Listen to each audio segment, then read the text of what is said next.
20 টাকা দিচ্ছেন? হ্যাঁ? আপনার জন্য তো এই জন্য আসছি। হ্যাঁ? আমি দিতে পারছি। আপনি এমনি দুটো পরোটা খান। আমি শুনছি 4টে পকোড়া 20 টাকা, তার সাথে আপনি 4টে আমার দাদা হিসাবে ভালোবেসে খান, আমি খুব খুশি হব, কারণ আমি খাবার বিক্রি করি তো। আপনি এখানে দাঁড়িয়ে 4টে ভাইয়ের তা খেয়ে যান, এর মতন খুশি মনে আপনি আমি জায়গা চেঞ্জ বারবার করছেন কেন? এটা হচ্ছে আমাদের একটু ডিস্টার্বের জন্য ওখানে এখানে প্রচন্ড নোংরা। আপনি প্রচন্ড ফেমাস, আমার ডানকুনি দিয়ে আমরা এইছি। ফেমাস যাচ্ছি মৌসুমীতে, তাই মৌসুমী আমি আইল্যান্ড। জানি না, আমি একটা গরিব ঘরের ছেলে, সাধারণ ব্যবসায়ী।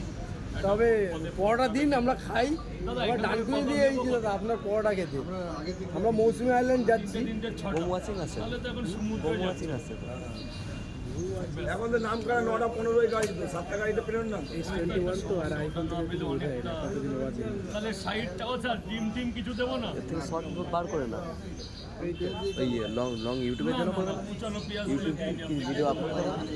এ বাবু এদিকে আয় না, একটা পেঁয়াজ আছে একটা পেঁয়াজ গোটা ছাড়িয়ে কর। পরোটাটা খাবি তো? খাবেন তো, এখানে খাবেন তো? হ্যাঁ, 4 টুকরো করে, 2 টুকরো এদিকে দে, 2 টুকরো রেখে দে। বলছি ডিম দেবো না? ডিম দেবো।